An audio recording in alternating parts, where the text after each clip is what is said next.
first thing to understand is that pain is complicated.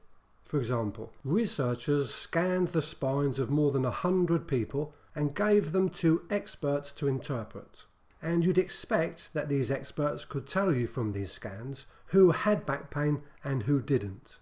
However, they actually found that back pain was as common among those with no disc problem as it was among those with disc problems. This research has been repeated lots of times. So why is this? Nerve endings around the body are on the lookout for danger, and when they find it, they send signals to the brain to let it know what's happening.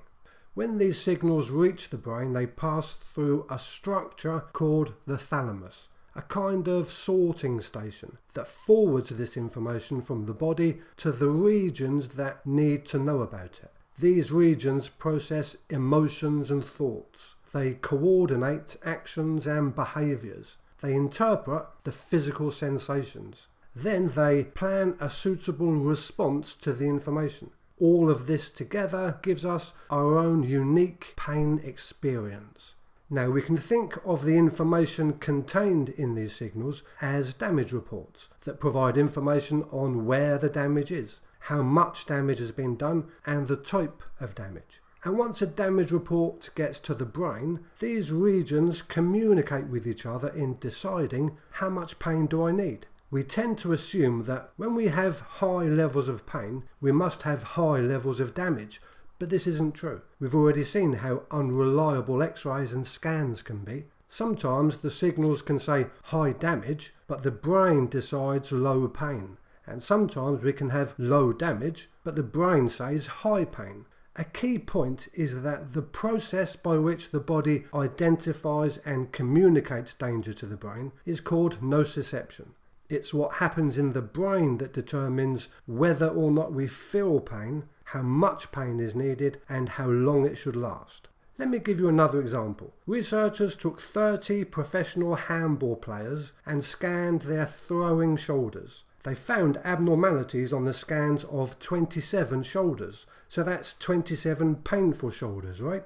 Well, actually no. When asked, only 11 of the handball players reported pain, which means 16 players had shoulder conditions that should have caused pain, but didn't. If you have persistent pain, it's also likely you have anxiety or frustration. You might worry or be sad. You might even be angry. And your thoughts are likely to match your emotions. Some people think about how they'll manage at work, or they wonder if the pain will ever go away. We've all said, this pain is killing me, and we wonder why we can't get rid of it. This is all perfectly natural, but this response means that signals from your body enter a brain that's on high alert. And these signals now have high threat value. So your brain responds by turning up the volume of your pain. Persistent pain etches a program into your brain. It's called a neuromatrix. And it's a program that fires up when pain signals from your body enter your brain.